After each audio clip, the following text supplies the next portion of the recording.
Hey, you too. Welcome back to my channel. This is Nathan Daly. I am your law enforcement translator, you guys.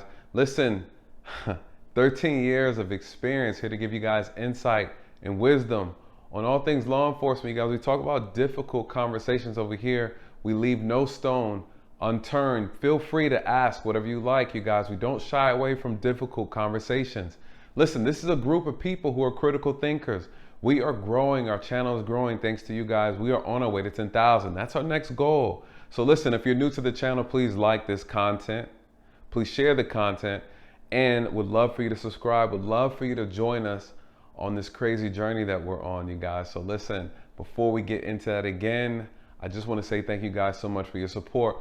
Listen, you guys, so what are we talking about tonight? We are going to go over this viral incident that's sweeping through the news, sweeping through social media. Celebrities are now talking about it.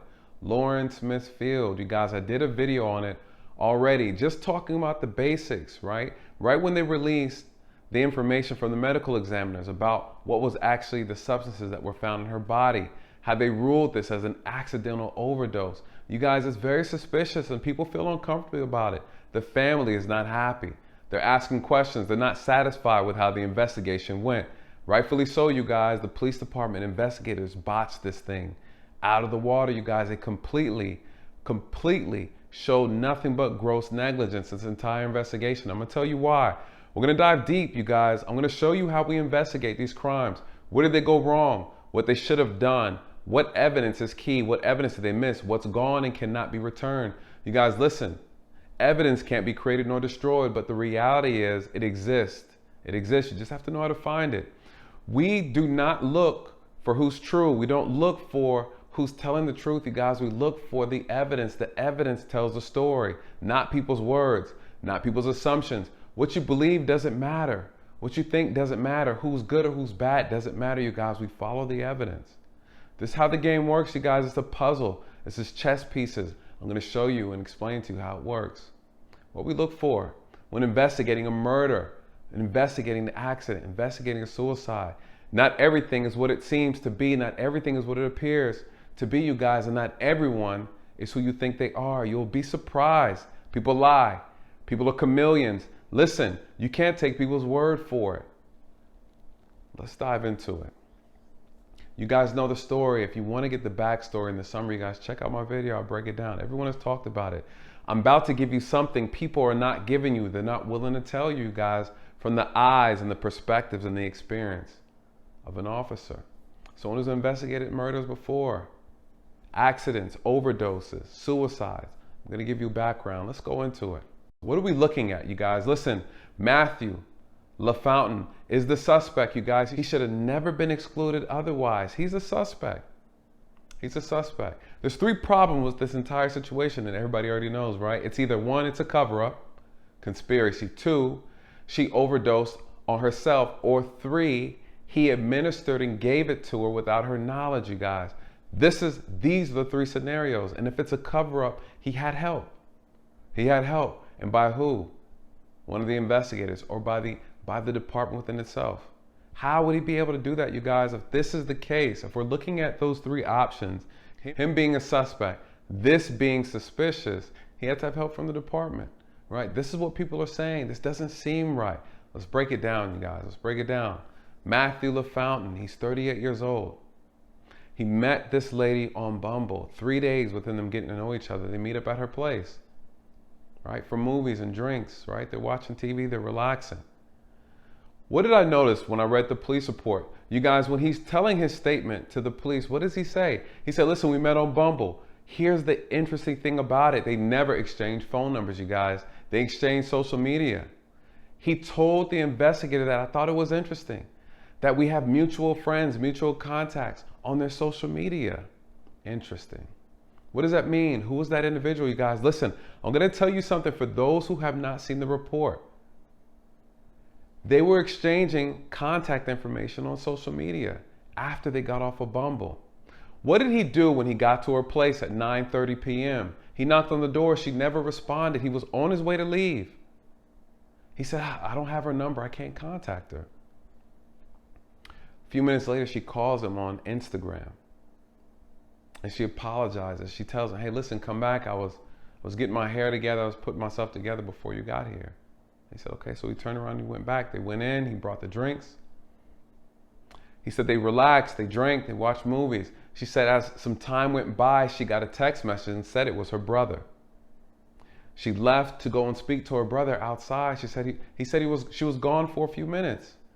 She comes back in and he didn't think nothing of it. Now listen, this is corroborated by the brother. The brother says, yes, I met my sister that night. She didn't look intoxicated to me. This is what he said. She didn't look like she was under the influence of anything. Okay. They said she doesn't do drugs. You guys, listen, the family's statements don't hold any weight, you guys. They don't really hold too much value. Why do I say that? People live double lives. People live triple lives, you guys. Listen, I tell you all the time, people are chameleons. Family members think they know people and they don't know them. Family members think they know their children and they don't know them, you guys. I'm telling you this from experience. Who else is a suspect? The brother, you guys. Listen, why is the brother a suspect? Could he have not given her the drugs? Listen, you guys, everyone who made contact with her within 24 hours is a suspect. Anyone who has made contact with Lauren is a suspect, you guys. They need to be investigated. So now what? The brother confirmed their encounter within that time frame. He said nothing was off about her. She didn't look intoxicated. No substance abuse. He doesn't see anything. He said she goes back inside. You guys, what if the brother gave her the drugs? What if? What if they were both doing drugs inside the apartment? Her and Matthew. What if? We don't know, you guys. This is the whole point of an investigation. This is why what the investigators did was completely ridiculous. Now, what's next, you guys? Let's go ahead and dive into it even further. We know what happened. She died, right? She was unresponsive. What did he tell the investigator? He said, listen, at 3 o'clock in the morning, I woke up to use the bathroom. She was asleep. He said, listen, I never slept with her. We slept in the same bed with our clothes on. He said he woke up again around 6:30 a.m. and noticed she was unresponsive. He saw blood from her nose. Called 911. They told him what to do, how to try to resuscitate her. Listen, the medics and the police show up, investigators show up. They identify and say, listen, she's deceased. 2 investigators show up on the scene, you guys. Here's the problem. 2 investigators show up. From the officer, the 2 investigators, neither one of them decided that a crime scene was necessary. Here's the problem. What is my speculation on this? Outside of this being a cover-up, what could it be? You have 2 officers, 2 investigators, who looked at this situation and they automatically came under the assumption that this was an overdose, this was an accidental death. They said, listen, I don't see any foul play. There's blood coming from her nose. That indicates it was something more internal trauma. Listen, how long are these guys investigators? They're either 1, covering this up for him, 2, completely botched it because they're imbeciles, or 3, they assumed. They made an assumption. Why? We don't know. Some people say it's racially motivated. You guys, we don't know. Could it be? Possibly. They see a white man, it's like, how could he possibly have done something wrong, right? This is possible, guys. This happens too often. We've seen this in the Ahmaud Arbery case, right? The police showed up and automatically believed the testimony of the McMichaels. No one questioned that shooting a man in the chest could possibly have been murder. So what do we see at this scene? You have 2 investigators and an officer. They're looking around and they don't see any issue. They waved it off. They said, he's cooperative. He's a nice guy, you know. Did they take any photos? We don't know. We know they didn't collect evidence, though. Or did they? Listen, you guys, we're going to dive deeper. What is the problem with assuming that this was not foul play, assuming that this wasn't murder? There's multiple ways to take a person's life, you guys. What do they teach us? All deaths should be considered a homicide until further identified. Until you have more information, you can't rule it out. You treat it like a homicide. Why? That way you make sure you unturn and you uncover every single possible lead that's necessary in order to rule out any potential suspects. By them not doing their job properly makes Matthew even look more guilty. Listen, Matthew, this is what we have to do. What am I telling Matthew at the scene? Hey, Matthew, listen, with all due respect, sir. You know, in situations like this, we have a male here, we have a lady here. Based on the circumstances, what am I looking at, you guys? They've only known each other 3 days. I'm looking at the age difference. I'm looking at the conversation. Hey, can I see the message that you guys exchanged with? I'm asking for him to volunteer. Why? Because if he's innocent, he's not going to have any problem showing. I say, hey, Matthew, listen, do you mind volunteering to a swab of your DNA? Can I swab inside your mouth? I need to be able to rule you out as a suspect. I want to see his level of cooperation. Matthew has 2 options. He either cooperates as a suspect or he cooperates as a criminal. What do I mean by that, you guys? If I have to do work, if you make me get a search warrant, you guys, listen, you're priority suspect number 1. Prove to me that you're innocent. How much are you willing to volunteer? Hey, can I get your phone? I need your phone because it's evidence. Do you volunteer? Can you sign this consent for me to take your phone? I apologize. It's just, I only need it for about 3 hours and I give it back to you. Hey, can you sign consent giving me permission to swab your mouth and collecting your DNA evidence, Matthew? Hey, Matthew, I need to take pictures of your hands. I need you to take your shirt off. I need to take your clothes off. Can I take pictures of you? What am I looking for? Is there any scratches, any bruises on his body? Matthew, listen, you're a suspect, sir. I have a woman that's dead. You just met 3 days ago. You're a suspect. This is how investigations are supposed to be done. They're assumed to be homicide until proven otherwise. It's always the safest way to go. You guys, I treated the same thing for suicides, overdose, accidental deaths. It doesn't matter. You guys will be surprised. People can fix a crime scene easy. And if you're not paying attention, if you make assumptions, you guys, you miss it. Next you know, people are getting away with murder, right? So what are we looking at? Matthew, are you cooperative? This is what I'm looking at. I'm looking at his body language, looking at his eye contact. I'm looking what he says. I'm looking to see how he feels. I'm looking for his willingness to find the truth. How eager are you to find the truth? How accessible are you?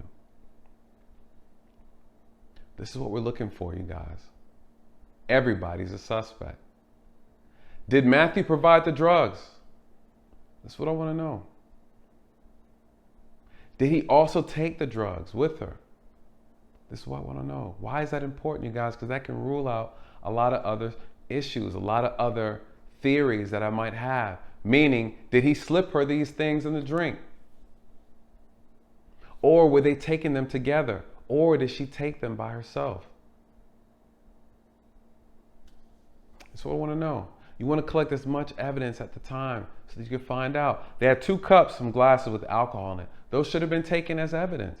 Why? To identify the substance. Here's the problem.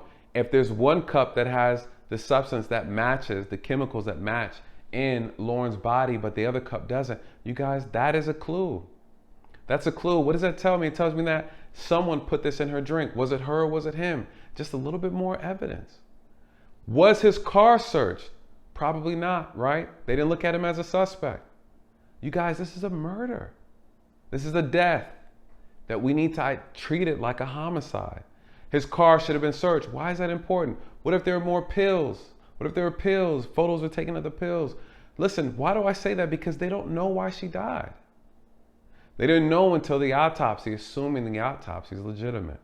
What they found in the autopsy, you guys, they found that there was fentanyl in her system, promethazine in her system, hydroxyzine in her system. You guys, listen, promethazine, hydroxyzine, these are allergy medicines. But promethazine is a little different. You guys, this is like liquid cough allergy medicine. They put that stuff in a cup and they fill it up with soda, you guys. It's called lean. It's called scissor. This is a drink that these kids make to get themselves high. What does it do? It makes you drowsy, makes you lethargic. This is what they want. Fentanyl, what does it do? You guys, listen, that stuff is deadly. And these drug dealers are lacing their drugs with fentanyl. You guys, if it's not done properly, it's instant death. What does it do? It slows your respiratory system down, knocks you out. It'll take you out the game quickly. Hydroxyzine, if it's abused Now you're talking mixing these cocktails with alcohol. You guys, look, these drugs cause seizures. There's so much. You have fentanyl that stops your respiratory system, slows everything down. On top of having seizures, she's bleeding from the nose. You guys, listen. They said there was no physical trauma. They saw no foul play. Okay. Okay. Mind you, there's 2 detectives and an officer. Who else was at the scene? Here's the problem, you guys, and this is where the conspiracy comes from. Listen, we're taking all this evidence. We're collecting everything. They found cash at the scene. Listen, as an investigator, what am I assuming, you guys? I'm assuming she's an escort. Listen, this isn't about your feelings, you guys. This is about how do we investigate? Take your feelings out of it. Investigators assume the worst. We assume everything. I'm looking at her as an escort, period. Until proven otherwise. Again, you guys, I'm chasing after the evidence. I'm not tracing after the truth. What do I see? I'm looking through her messages.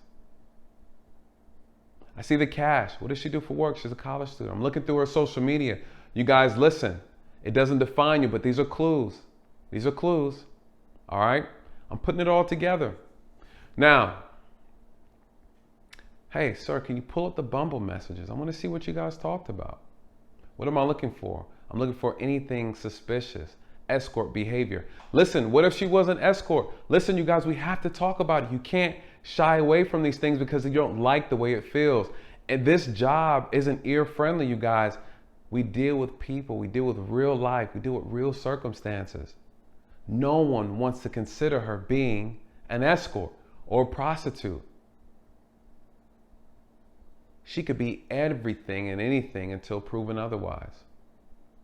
This is why people get so offended when we have these conversations. We need to rule it out. We need to rule it out. Okay? So listen, what's the other issue we're looking at? And again, for the sensitive people in the back, just because we are making these allegations doesn't mean we're justifying her death. Please, you guys, with that argument, please act your age. Listen, when we have these conversations of nuances, sometimes I'm making the assumption that we are all intelligent adults. All right? No one is saying she deserved to have died, regardless of what the circumstances are. So with that being said, what's the other issues, you guys? We know that this wasn't investigated properly. Where are we going with this? What's the other issue? The car was never investigated. Her apartment was never properly investigated. Crime scene never came out. The autopsy on the body was delayed. It was never done. A rape kit was never done, you guys. These are things that need to be done. They never did one. Why do I say that? You got to examine everything. Why? Because one, there was a man involved, a stranger at that. An assumption that he was let into the home. How do we know he wasn't followed into the home? We don't know. We don't know. What's the other thing?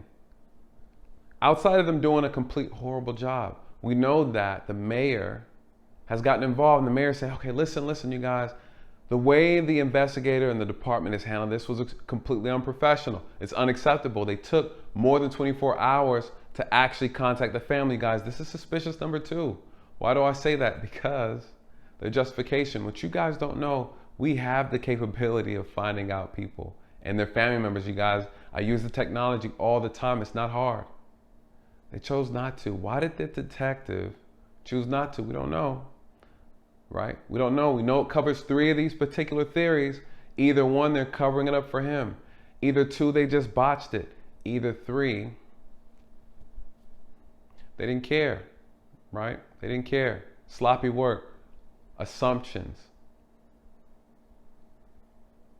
They assumed the worst.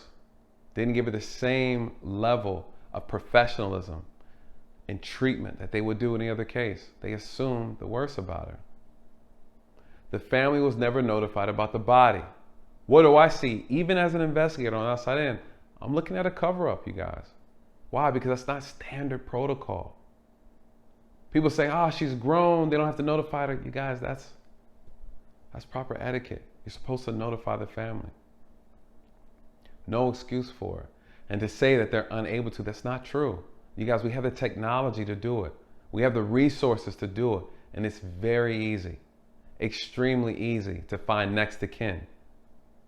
The only time they can't be notified, they have no identifying information. But this wasn't the case. They had her passport, her ID, they were in her apartment, right? So this is a lie. It looks suspicious. How long the delayed autopsy, the information they found and releasing the information about the toxins in her body, you guys, it was late, it was delayed. How do you trust that? At this point, what should happen, you guys? Listen, what should the family be doing at this point? You guys, listen, the mayor's saying, look, let the internal affairs handle this investigation. No, absolutely not. The moment you see any form of suspicion or suspect any form of corruption, you guys, you got to go above the department. Who do you talk to? They need to talk to the State Bureau, the Connecticut Bureau of Investigations. Let them handle it. An independent agency to do this investigation, and then reach out to the Department of Justice. You know, recently they just said that the DEA got involved. Why would the DEA get involved? It's not a case for the DEA. Absolutely not. This raises some interesting questions.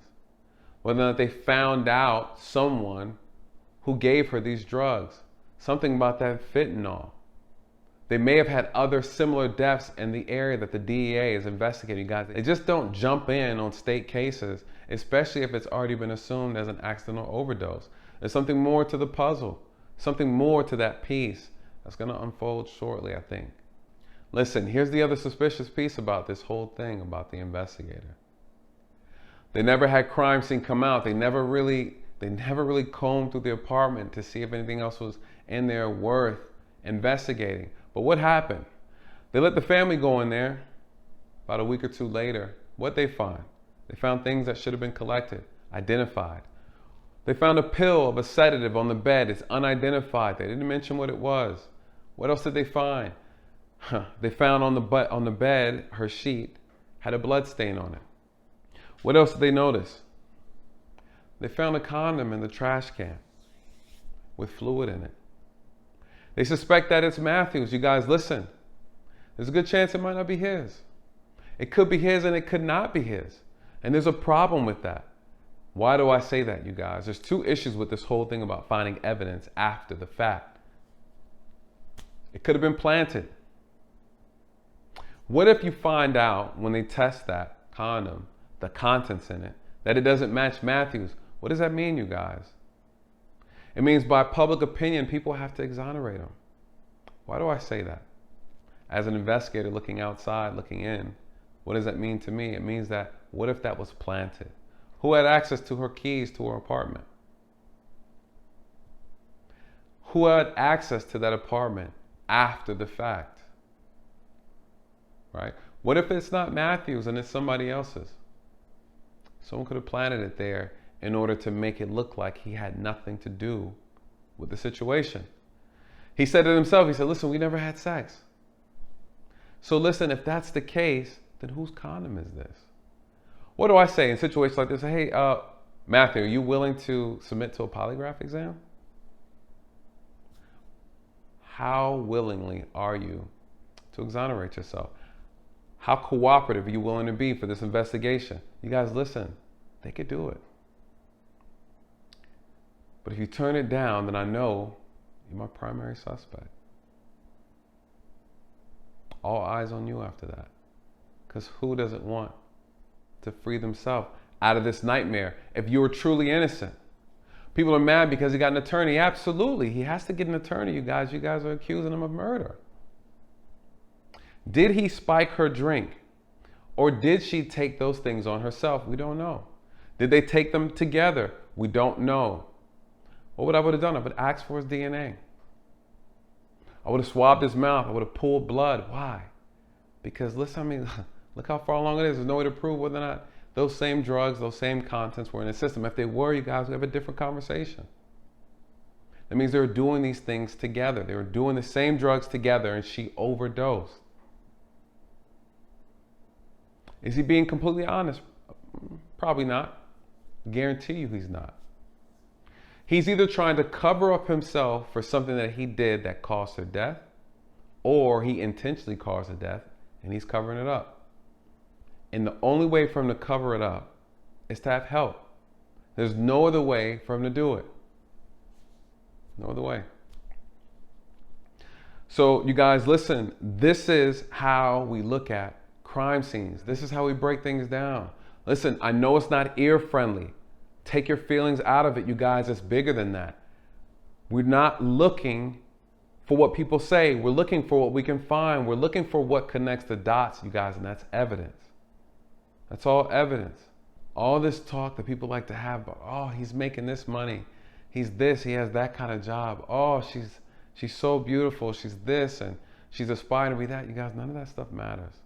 When it all comes down to it, if you don't understand the nature of people, you don't understand what people do behind the shadows, behind closed doors. You don't know, you haven't seen it. Don't speak to someone's character if you don't know. You'll be surprised. I say, let this thing unfold. We'll continue to speculate. There's nothing wrong with it. This is what you have to do. We'll speculate. So listen, you guys. With that being said, please comment. Let me know your thoughts. What do you think about this? What do you think about this? I know I spit out a whole lot of different scenarios, you guys, but this is how it works. This is how it works. This is why it's so imperative to look at everything. Everything. Can they resuscitate this situation? Yes, they can. It's very possible. What do they need to do? They need to get his phone. You guys, listen, that metadata doesn't go away. There's records of it from Bumble. Look, they're not even looking into the Bumble messages. It seems like the investigators are intentionally trying to avoid investigating this incident. I would look to see if he has any connections with any of the departments, anybody in government, a judge, the mayor's office, right? You never know. You never know. But I will tell you this, though. I think as this thing unfolds, a lot of heads are going to roll. And it's going to be interesting to see the truth as it comes out in regards to this investigation, guys. So with that, you guys, please like, comment, share, and subscribe. And with that, let these truths find you where those lies have left you, guys. And with that, good night and God bless.